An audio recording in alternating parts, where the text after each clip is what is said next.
नमस्कार, हकीकत क्या है देख रहे हैं आप। मैं हूं सौरभ शर्मा। दिल्ली के चुनाव में राहुल गांधी का क्या रोल होगा? सारे पॉलिटिकल एक्सपर्ट्स का मानना है कि अब की बार दिल्ली में कांग्रेस एक भी सीट नहीं जीतेगी। राहुल गांधी का स्कोर 0 ही रहेगा और उसी से वो केजरीवाल को हीरो बनने से भी रोक रहे हैं। अब तक बड़ा सस्पेंस था कि राहुल गांधी दिल्ली के चुनाव मैदान में उतरेंगे या नहीं उतरेंगे। अब खबर आ रही है कि राहुल गांधी आ रहे हैं। 13 जनवरी से अपनी रैली शुरू करने जा रहे हैं। राहुल की पार्टी ने सबसे ज्यादा ताकत ही उस सीट पर लगाई है जहां आम आदमी पार्टी के सबसे बड़े नेता अरविंद केजरीवाल चुनाव लड़ रहे हैं। वो सीट है नई दिल्ली की, जहां कांग्रेस पार्टी के संदीप दीक्षित घर घर जाकर चुनाव प्रचार कर रहे हैं। क्या राहुल गांधी के निशाने पर सीधे केजरीवाल हैं या यह सिर्फ राहुल का ख्याली पुलाव है? आखिर इंडिया अलायंस में ऐसी क्या मार मच गई है कि दिल्ली का चुनाव कांग्रेस बीजेपी से नहीं लड़ रही, उसने सीधे केजरीवाल से लड़ना शुरू कर दिया है। 4 जून के नतीजों के बाद कहा गया था कि जहां भी चुनाव होगा मोदी से लड़ने के लिए इंडिया अलायंस मैदान में उतरेगा, मगर वो अलायंस 9 जनवरी आते आते टूट क्यों गया? और इसकी वजह राहुल गांधी हैं या अरविंद केजरीवाल? ये इंडिया गठबंधन का चुनाव नहीं है। राहुल फिर हारे। 2025 में केजरीवाल ने कर दिया किनारे। दिल्ली में आप बड़ी पार्टी है, केजरीवाल जी की ताकत। राहुल फिर हारे। 2025 में ठाकरे ने भी कर दिया किनारे। आप हमारा दोस्त पार्टी है। वो अपने नशे में चूर थी कि हम तो यहां जीत गए, अहंकार में चूर थी। दीदी की पार्टी ने भी कर दिया बेसहारा। अब इंडी में राहुल का कोई नहीं सहारा। तो पहले से तय था इंडिया अलायंस जो है वो लोकसभा के लिए। कांग्रेस ने अपने आप को खत्म कर लिया। इंडिया ब्लॉक की कोई मीटिंग बुलाई नहीं जा रही है, तो इसमें कोई क्लैरिटी नहीं है। ना तेजस्वी का साथ, ना उमर अब्दुल्ला का साथ। क्या इंडी अलायंस में कांग्रेस ऑफिशियली हो गई सियासी तौर पर अनाथ? नरेंद्र मोदी को सत्ता से हटाने के लिए, नरेंद्र मोदी की सरकार गिराने के लिए, नरेंद्र मोदी को बदनाम करने के लिए जो जो लोग साथ आए वो सारे बिखर गए।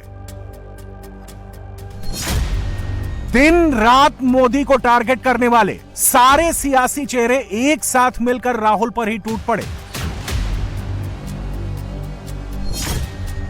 जो कभी अगल बगल बैठकर मोदी को हराने की स्ट्रेटजी बनाया करते थे, वो आज राहुल से छुटकारा पाना चाहते हैं। 543 दिन पहले जुलाई 2023 में एक गठबंधन बना था। 9 जनवरी 2025 को वो इंडी गठबंधन खंड खंड हो गया। 13 जनवरी 2024 को राहुल गांधी और केजरीवाल में दोस्ती थी।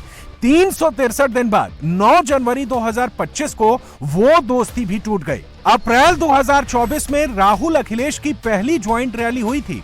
265 दिन बाद इस जोड़ी में भी दरार पैदा हो गई। सबके सब मोदी के नाम पर इकट्ठा हो गए थे, मोदी को हराने के लिए दोस्त बने थे। मगर अब मोदी के दुश्मनों के बीच ही दुश्मनी हो गई। केजरीवाल से लेकर ममता बनर्जी तक हर कोई एक साथ मिलकर राहुल पर टूट पड़ा है।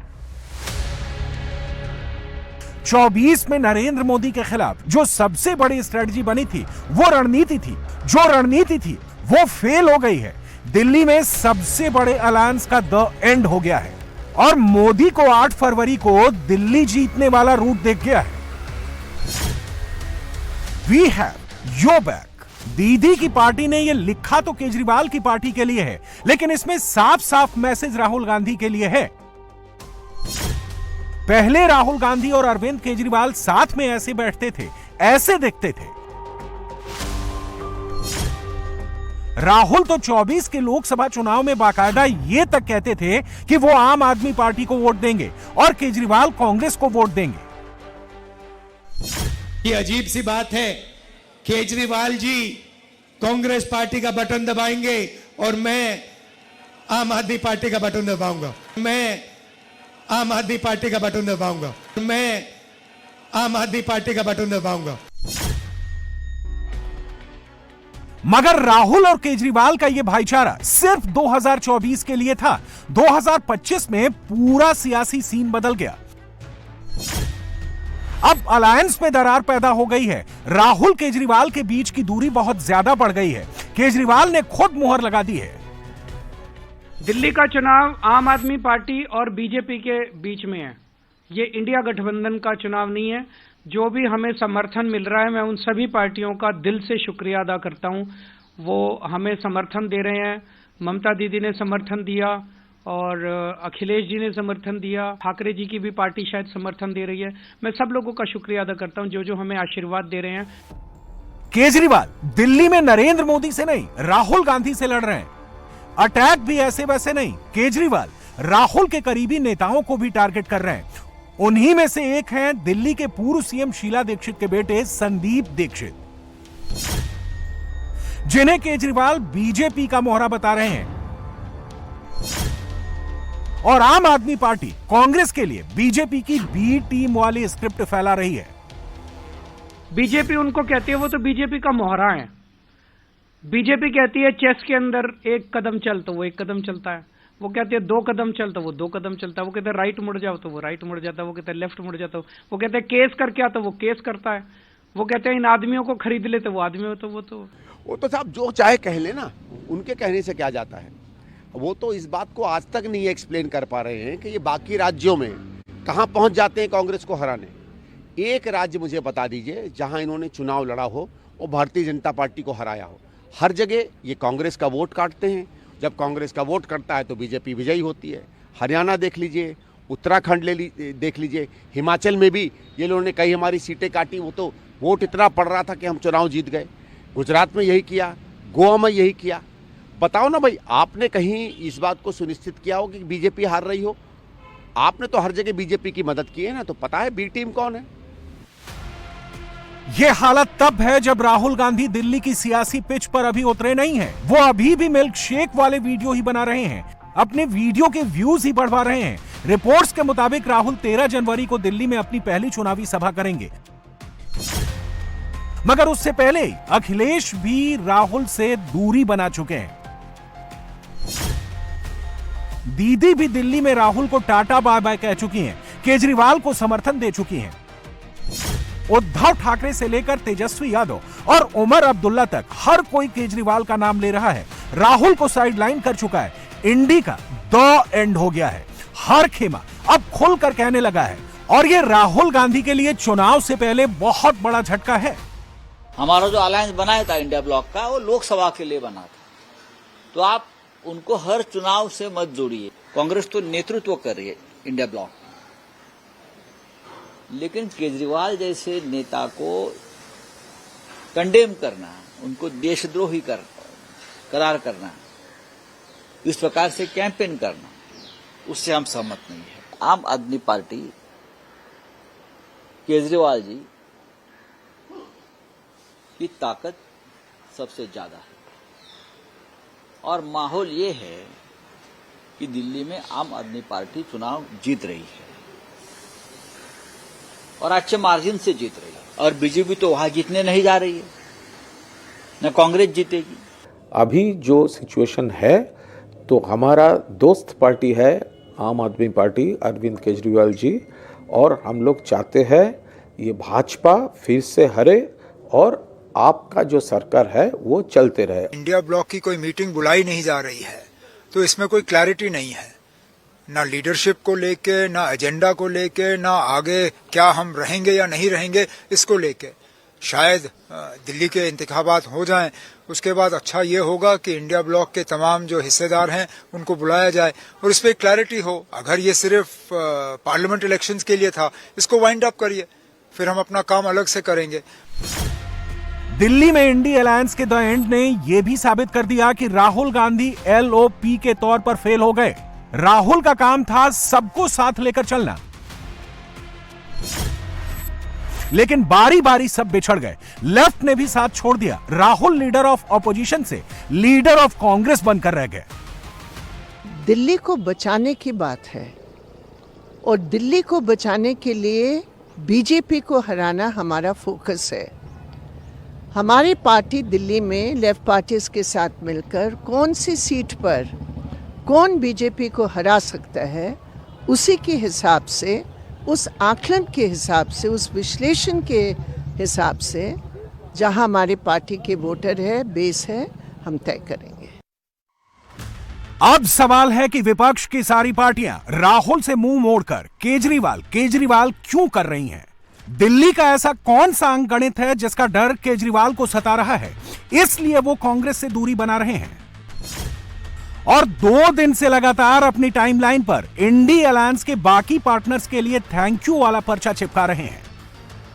यह समझने के लिए आपको दिल्ली के कुछ नंबर्स देखने होंगे, क्योंकि दिल्ली में 4% वोट की पार्टी होने के बावजूद अब की बार कांग्रेस आम आदमी पार्टी का खेल बिगाड़ सकती है, बीजेपी को फायदा पहुंचा सकती है। 2003 में दिल्ली में कांग्रेस 48% वोट शेयर वाली पार्टी थी। 2008 में वो 40% पर पहुंच गई। इसके बाद डिक्लाइन शुरू हुआ। 2013 में 24%, 2015 में 9% और 2020 में कांग्रेस सिर्फ 4% वोट हासिल कर सकी। कांग्रेस का सारा वोट आम आदमी पार्टी की ओर शिफ्ट कर गया। लेकिन दिल्ली में लगातार चुनाव हारने के बावजूद बीजेपी को वोट शेयर के मामले में उतना नुकसान नहीं हुआ। 2003 में बीजेपी 35% पर थी, 2008 में 36%, 2013 में 33%, 2015 में 32% और 2020 में 38% पर रही। यानी इन 5 चुनाव में बीजेपी ने अपना वोट शेयर करीब करीब इंटैक्ट ही रखा। दिल्ली में इस बार बीजेपी मोदी की लहर पर सवार है। हरियाणा और महाराष्ट्र के नतीजों ने दिल्ली में बीजेपी को एज दे रखा है। ऐसे में अगर कांग्रेस किसी भी तरह से चुनावी रेस में आ गई तो उसका सीधा नुकसान आम आदमी पार्टी को होगा और फायदा बीजेपी को होगा। आज दिल्ली के अंदर पिछले 2 चुनाव से, पिछले 10 साल से कांग्रेस अपना खाता नहीं खोल पाई। एक एमएलए इनका नहीं बन रहा। कांग्रेस ने अपने क्षेत्रीय नेताओं के कारण अपने आप को खत्म कर लिया। वो इनडायरेक्टली बीजेपी की मदद करते हैं और यही कारण है कि इंडिया गठबंधन के बाकी दल कांग्रेस की सूत से अलग हो रहे हैं। केजरीवाल ऐसा बिल्कुल नहीं चाहते कि कांग्रेस चुनावी रेस में कहीं भी दिखे, इसलिए वो और उनकी पार्टी राहुल की पार्टी पर इतनी एग्रेसिव है और सपा, टीएमसी जैसी पार्टियां केजरीवाल के सपोर्ट में आ गई हैं। अब ऐसा क्यों है, इसे भी आंकड़ों से समझिए। 2015 के चुनाव में आम आदमी पार्टी को बीजेपी पर 22.2% वोट शेयर की बढ़त थी। कांग्रेस पर 44.8% की लीड थी। 2020 में मार्जिन घट गया। 2020 में आम आदमी पार्टी को बीजेपी पर सिर्फ 15.1% वोट शेयर की बढ़त रह गई, जबकि कांग्रेस पर आपने 49.5% की लीड ले ली। यानी 2020 में वोट शेयर के मामले में बीजेपी बढ़ी, लेकिन कांग्रेस का ग्राफ ऊपर नहीं हुआ। और अगर इस बार यह ग्राफ ऊपर हुआ तो वो तभी होगा जब कांग्रेस आम आदमी पार्टी के वोट काटे। हम देश काल परिस्थिति देखकर चुनावी फैसले करते हैं। हमें ऐसा लगता है कि दिल्ली में पिछले 2-3 बार से अरविंद केजरीवाल जी की सरकार खरी नहीं उतरी है लोगों की उम्मीदों पर, और उनको कटघरे में खड़ा करके उनकी जवाबदेही तय करना जरूरी था, और इसलिए हम अलग से चुनाव लड़ रहे हैं। दिल्ली हमारी जमीन रही है। 15 साल हमने दिल्ली में सरकार, और बड़ी सफल सरकार चलाई है शीला जी की। तो मुझे लगता है कि राजनीतिक समीकरण ऐसे हैं कि हमें अपने दम पर चुनाव लड़ना चाहिए। कांग्रेस 2025 में अपना ग्राफ बढ़ाकर केजरीवाल को कैसे नुकसान पहुंचा सकती है, अब यह समझिए। 2015 और 2020 के दिल्ली विधानसभा चुनाव की तुलना में 2020 के एमसीडी इलेक्शन में कांग्रेस को 11% और 2022 के एमसीडी इलेक्शन में कांग्रेस को 8% वोट का फायदा हुआ। इसी दौरान आम आदमी पार्टी को एमसीडी में 28% और 12% वोटों का नुकसान हुआ। 2015 और 2020 के दिल्ली विधानसभा चुनाव की तुलना में 2019 और 2024 के लोकसभा चुनाव में कांग्रेस को 13 और 15% वोटों का गेन हुआ, जबकि आम आदमी पार्टी को इस दौरान 36% और 30% वोट शेयर का नुकसान हुआ। आम आदमी पार्टी को पता है कांग्रेस का ग्राफ बढ़ना उसके लिए खतरे की घंटी है, इसलिए वो अभी से राहुल और उनकी पार्टी पर इतनी अटैकिंग है। इसमें इंडी वाले पार्टनर्स का खुल्लम खुल्ला समर्थन है और कांग्रेस वाले भी अब खुलकर केजरीवाल और इंडी वालों पर टूट पड़े हैं। नहीं, केजरीवाल जी को आज जरूरत क्यों पड़ गई अलग अलग राज्यों के नेताओं को बुलाकर समर्थन लेने की? काम किया ना 10 साल। हाँ, काम पर वोट मांगते, पूरी दिल्ली तो केजरीवाल के नाम पर वोट मांग रही है। ये जो अपने आम आदमी पार्टी के इवन अतिशी मुख्यमंत्री हैं, केजरीवाल जी के नाम पर वोट मांग रही है। और केजरीवाल जी दूसरे राज्यों के नेताओं को बुलाकर अपनी डूबती नैया पार लगाना चाह रहे हैं। मदद नहीं कर पाएंगे। हमने जो किया है हम उसी को दोहरा रहे हैं और वही करने जा रहे हैं। केजरीवाल के पास कुछ नहीं रह गया है, सिर्फ बैसाखियों के दम पर, दूसरे राज्यों की बैसाखियों के दम पर अपना जो है पार लगाना चाह रहे हैं, लड़खड़ा रहे हैं, पार नहीं होंगे।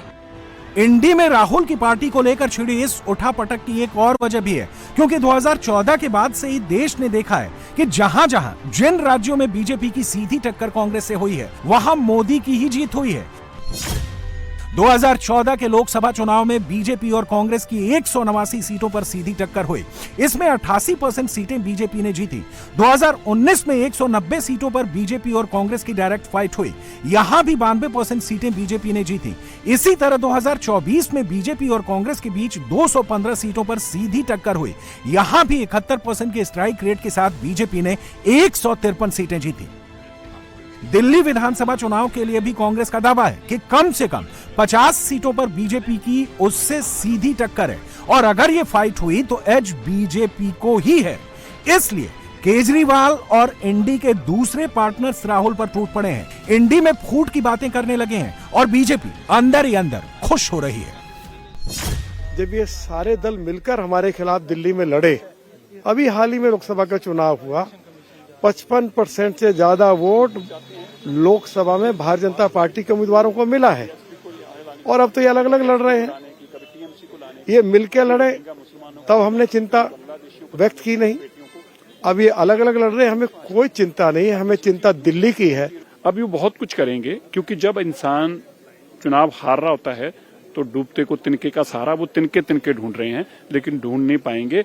दिल्ली के लोग समझ चुके हैं कि ये नौटंकी बात सुबह शाम अपनी बात बदलता है। टीएमसी के बड़े लीडरों को और समाजवादी पार्टी के बड़े लीडरों को और कांग्रेस के जिन लोगों से अपने हक में बयान दिलवा रहे हैं, वो एक माहौल बदलना चाहते हैं कि मेरा जो शीश महल का कारण, जो मेरे फ्रॉड सामने पकड़े गए हैं, मेरी जो छवि गिर गई है, एक ऐसा माहौल टीवी चैनलों पे चल पड़ेगी। वे भी अलायंस करें, वो भी मेरे को समर्थन कर रहा है, वो भी मुझे समर्थन कर रहा है, ये भी समर्थन में उतर आया। इसके लिए वो जो शराब घोटाले का पैसा, उसका इस्तेमाल करके पैसा देकर ये जो है ये बयान दिलवाए जा रहे हैं और समर्थन लिए जा रहे हैं। आम आदमी पार्टी और कांग्रेस एक साथ मिलकर के सरकार भी बना चुकी है, एक साथ मिलकर चुनाव भी लड़ चुके हैं। अब उनके अंदर क्या चल रहा है ये तो हम पहले से बता रहे हैं कि इनके दिल कभी नहीं मिले। दिमाग से अपने अपने भ्रष्टाचार को छुपाने के लिए ये बहुत बार एक होने की कोशिश करते हैं, मगर समय है, बिल्कुल दूध का दूध पानी का पानी कर देते हैं। कांग्रेस जो है वो हमेशा जो है वो जो इनका ब्लॉक था, जिसे गठबंधन कहते थे, वो कांग्रेस और कांग्रेस की लीडरशिप जो है वो गठबंधन के लिए हमेशा बोझ रही है। और मैं इसलिए कह रहा हूँ बोझ रही है कि एक लाइबिलिटी रही है, उनकी लीडरशिप लाइबिलिटी रही है। तो इसलिए मजबूरी में जो है वो आवाज़ तो हम एक कहते रहे, लेकिन पीछे से एक दूसरे की जो है वो टांग खिंचाई करते रहे। यानी कि शुरू से ही इनका जो गठबंधन है, गठबंधन के गठरी में इतने छेद थे क्योंकि उनके महत्वाकांक्षी मतभेद थे। और अब आपको बताते हैं महाकुंभ के बारे में। महाकुंभ में जबरदस्त मॉक ड्रिल हुई। आज 2 मॉक ड्रिल की गई। 48 घंटों के अंदर आपको बता दें 4 बार ऐसे एक्सरसाइज हो चुकी है। अचानक क्यों? किस बात का आखिर खतरा है? एनएसजी, एटीएस और यूपी पुलिस ने महाकुंभ में मंदिर के बाहर टेरर अटैक के खतरे पर मॉक ड्रिल की। कल एक बस के अंदर हाईजैक हुए लोगों को बचाने की परिस्थिति में क्या करना है, इसके लिए मॉक ड्रिल की गई। भगदड़ के हालात को काबू करने के लिए भी एक मॉक ड्रिल हो चुकी है। इससे पहले भी आग से बचने के लिए और पानी में हुआ हादसा, उससे लोगों को बचाने के लिए मॉक ड्रिल की जा चुकी है। आज प्रयागराज स्टेशन पर आतंकी हमले से बचने के लिए मॉक ड्रिल की गई। पैसेंजर ट्रेन के अंदर भी आतंकवादियों से यात्रियों को कैसे बचाया जाएगा, इसकी तैयारी देखिए।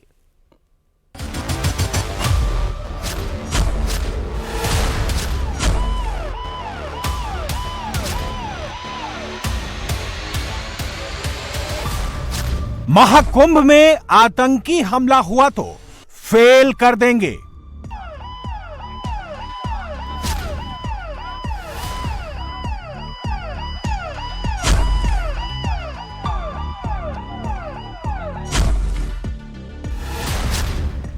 महाकुंभ में पानी की साजिश हुई तो बचा लेंगे।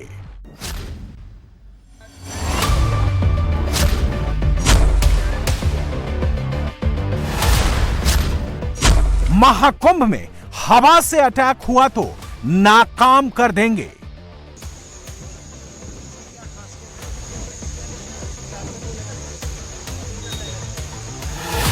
महाकुंभ में न्यूक्लियर अटैक हुआ तो निपट लेंगे।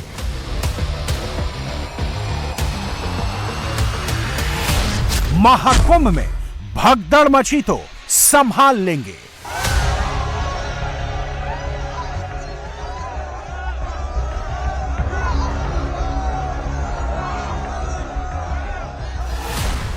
महाकुंभ में आग लगी तो काबू कर लेंगे।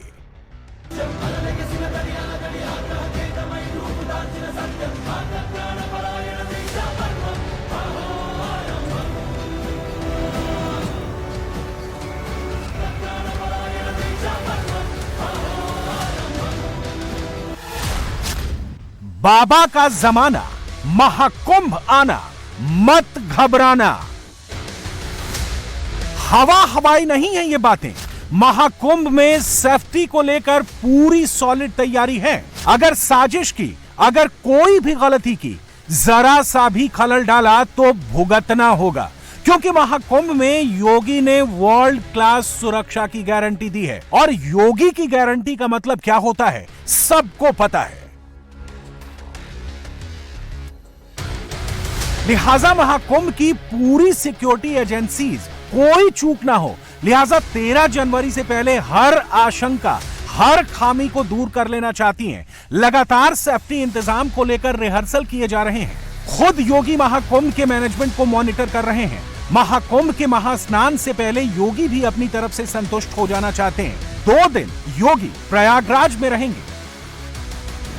योगी अखाड़ों में पहुंचे तो खाना खाया, संतों को भरोसा दिलाया, सब इंतजाम होंगे, सुरक्षा होगी, फिक्र की बात नहीं है। संगम घाट पर भी योगी पहुंचे, महास्नान के घाटों का इंतजाम देखा, मतलब साफ है एक एक स्नान करने वाले की सेफ्टी होगी। योगी ने क्रूज से इंस्पेक्शन किया। योगी जब क्रूज में थे, पीछे पीछे वाटर पुलिस थी। उनकी तस्वीर कह रही थी कि पानी में कोई भी हादसा या साजिश हुई तो चिंता की बात नहीं है।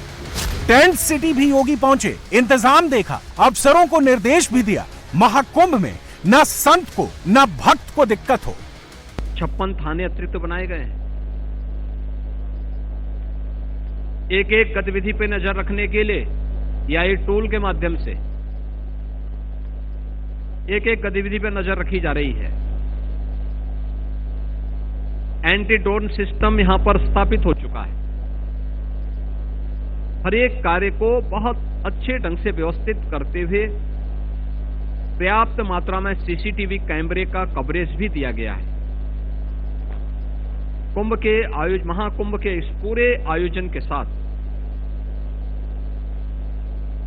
देश भर से आने वाली और दुनिया भर से आने वाले आस्थावान श्रद्धालुओं के प्रति उन्हें कोई समस्या न हो, क्योंकि चुनौती बड़ी है। 45 दिन में 45 से 60 करोड़ सनातनियों की देखभाल करनी है, सुरक्षा देनी है, जिम्मेदारी बड़ी है।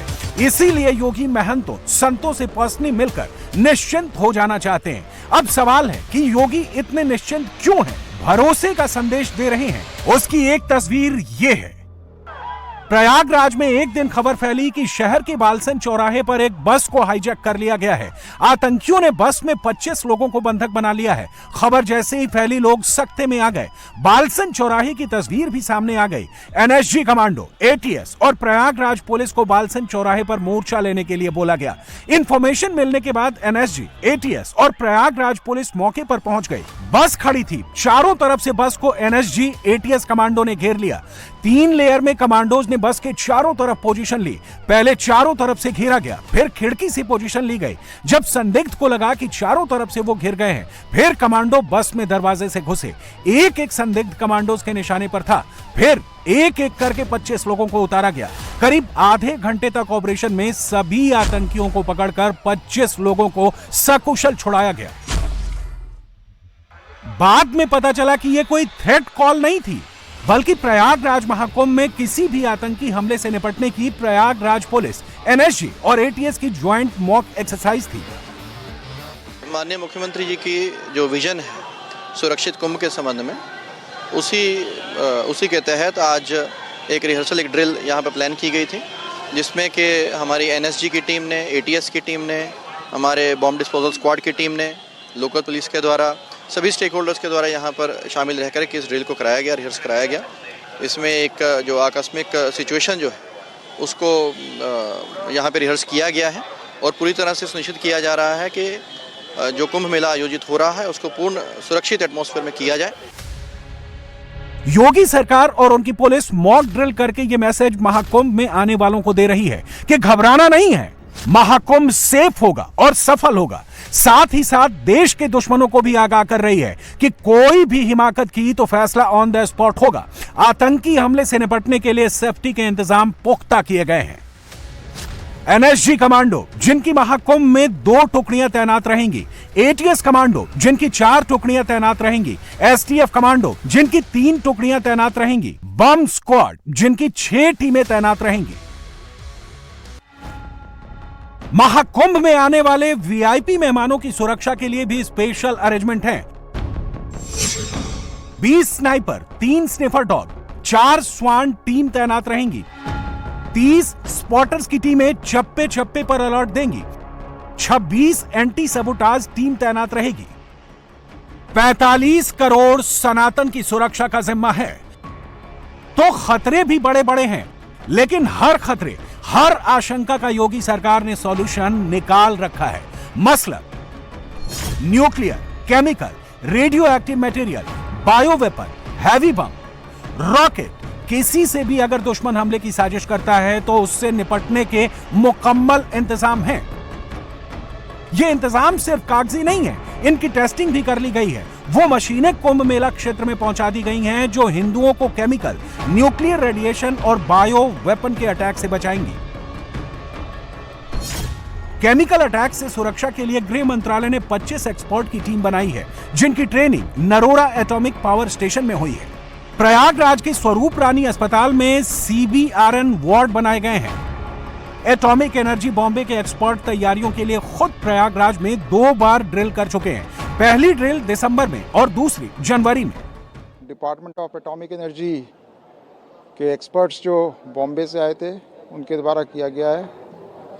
और कोई न्यूक्लियर रेडिएशन होता है तो उसमें कैसे रिस्पॉन्ड करेंगे, कैसे जो कैजुअलिटी उसको प्रोटेक्ट करेंगे, एरिया को कंटेमिनेशन से बचाएंगे, इन सब चीज़ों के बारे में लोगों की टेबल टॉप एक्सरसाइज की गई है। सबसे बचाने के इंतजाम महाकुंभ में हैं। यहां तक कि आकाशीय बिजली और बादल फटने से भी श्रद्धालुओं को बचाने के इंतजाम प्रयागराज में किए गए हैं। हिंदुओं के दुश्मन जितना सोच सकते हैं, योगी सरकार ने उससे 1000 गुना ज्यादा सुरक्षा की तैयारी की है। Chemical, radiological, to be very specific, what we are training here today can just happen. And as disaster managers, there is no hazard which we can just rule out as will not take place. Disaster doesn't tell you when it happens. That's why we were here and that's what we were doing here today, right? When we go for a Mahakumbh preparation of a scale and a magnitude of the kind that we are seeing here in Prayagraj, the disaster management efforts have to match up and there is nothing that we will not touch. Mahakumbh जैसे आयोजन में सबसे ज्यादा खतरा भगदड़ का होता है। इस बार तो मेला भी बड़ा है और मेले में आने वाले श्रद्धालुओं की संख्या भी कहीं ज्यादा है। भीड़ का मैनेजमेंट कितना बड़ा चैलेंज है, उसका अंदाजा इन आंकड़ों भर से लगा सकते हैं। 1820 में हरिद्वार के कुंभ मेले के दौरान 430 लोगों की जान गई थी। 1906 और 1986 में इलाहाबाद के कुंभ मेले में भी दर्जनों श्रद्धालुओं की मौत हो गई थी। 1954 में इलाहाबाद कुंभ में सबसे भयावह भगदड़ हुई थी, जिसमें 500 से 800 श्रद्धालु मारे गए और 1000 से अधिक घायल हुए। 2013 का इलाहाबाद कुंभ मेला, जहां रेलवे स्टेशन पर भगदड़ हुई, उसमें 36 लोग मारे गए थे। ऐसे बड़े मेलों में क्राउड मैनेजमेंट एक बहुत बड़ी चुनौती है, इसलिए पुलिस प्रशासन भी अमृत स्नान से पहले फुल प्रूफ मैनेजमेंट कर लेना चाहता है। यह तस्वीर संगम के पास के काली रैप की है, जहां अचानक से भीड़ पहुंच गई। पुलिस वहां पर मौजूद थी। भीड़ अचानक से धक्का मुक्की करने लगी। पुलिस ने इन्हें रोकने की कोशिश की, बैरिकेड लगाए, रस्सियों से रोकना चाहा, लेकिन इंतजाम काफी नहीं थे। बाद में पता चला कि पुलिस की तरफ से भीड़ को रोकने के लिए मॉक ड्रिल की गई थी। मॉक ड्रिल के लिए एक्चुअल लोकेशन को चूज किया गया। काली रैप पर महाकुंभ के वक्त भीड़ बढ़ जाती है, जिसे मोरी रैप की तरफ डाइवर्ट किया जाता है। मॉक ड्रिल में इंतजाम काफी नहीं थे। हमारे साथ सीआरपीएफ पैरामिलिट्री थी, थाने का फोर्स था, पीएसी थी। तो यहाँ पे क्योंकि फोर्स कम था तो इसलिए हम उतने अच्छे तरीके से इसको नहीं करा पाए। और आगे हमने इसी चीज को ध्यान रखना है कि बैरिकेडिंग हमारी प्रॉपर हो और हमारी जो रास्ता पार्टी है वो और मजबूत हो। मॉक ड्रिल का मतलब होता है जो कमियां हैं उसे सुधारा जा सके। काली रैप की मॉक ड्रिल से एक बात साफ हो गई कि भीड़ के मैनेजमेंट के लिए फोर्स की अच्छी खासी तादाद होना बेहद जरूरी है। प्रयागराज जंक्शन पे 2 ऐसी लोकेशंस हैं, उनको चिन्हित किया गया जहां पे कि कुछ लोगों को हॉस्टेज बनाया गया और उसमें एनएसजी और एटीएस इनके द्वारा पूरा एक ड्रिल को रूपांतरण करते हुए उनको वहां से बंधकों को छुड़ाया गया। तो इसमें सबसे पहले सूचना प्राप्त होती है कि हमारे यहाँ प्रयागराज जंक्शन के 1 नंबर प्लेटफॉर्म पे और 6 नंबर प्लेटफॉर्म पे ट्रेन में कुछ लोगों को बंधक बनाया गया और हमारे स्टेशन मास्टर कार्यालय में।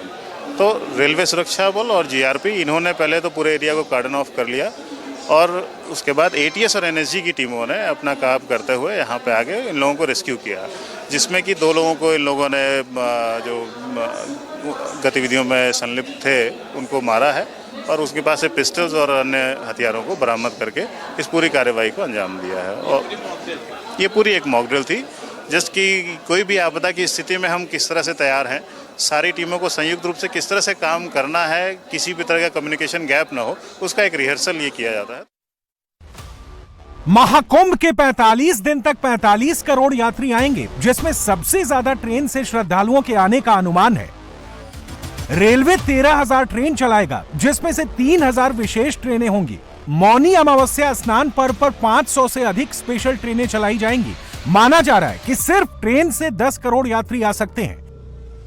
अगर ऐसा होगा तो ट्रेन स्टेशन पर भारी भीड़ होगी और अगर ऐसे हालात में कोई आतंकी हमले की साजिश होती है तो NSG, ATS, police, railway police के कमांडो इनसे भी निपट लेंगे। महाकुंभ आना है, घबराना नहीं है। उसका सबूत मॉक ड्रिल है। कैसे प्रयागराज स्टेशन पर अगर कोई ऐसी स्थिति बनती है तो कमांडो नाकाम कर देंगे। पहली तस्वीर प्रयागराज स्टेशन की है। सिचुएशन बनाई गई कि मॉक ड्रिल के जरिए दिखाया गया है कि संदिग्ध को कैसे दबोचा गया। दूसरी तस्वीर ट्रेन के भीतर की है। कमांडो ट्रेन के भीतर घुसे और संदिग्धों को मॉक ड्रिल के जरिए काबू कर लिया। योगी सरकार के लिए महाकुंभ को सफल बनाना बहुत बड़ी जिम्मेदारी है, जिसमें सबसे बड़ी चुनौती सुरक्षा है। यह बात हम आपको क्यों कह रहे हैं उसे भी समझते हैं। योगी संतों से मिलने सभी 13 अखाड़ों में गए। योगी ने अपने नाथ संप्रदाय के अखाड़े पर जाकर गद्दी की भी पूजा की। जिस तरह से तैयारी है उससे एक बात साफ है कि यह महाकुंभ अब तक के कुंभ मेलों में सबसे भव्य होगा। जब ऐसी तैयारियां होती हैं तो सुरक्षा सबसे बड़ी चुनौती होती है।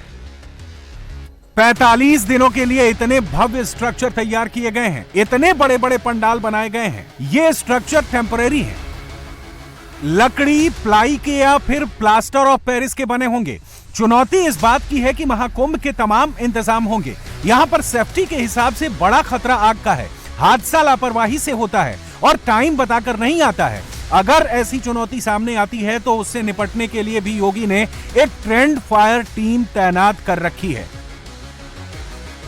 ऐसे मौके पर आग एक बड़ा चैलेंज होता है। ठंड का मौसम है, खाना बनाने के अलावा ठंड दूर करने के लिए लोग आग जलाते हैं, जिससे आग लगने की आशंका रहती है। इसीलिए फायर टीम नए नए उपकरणों के साथ लगातार मॉक ड्रिल कर रही है, ताकि ऐसे किसी भी हादसे पर तुरंत काबू पाया जा सके।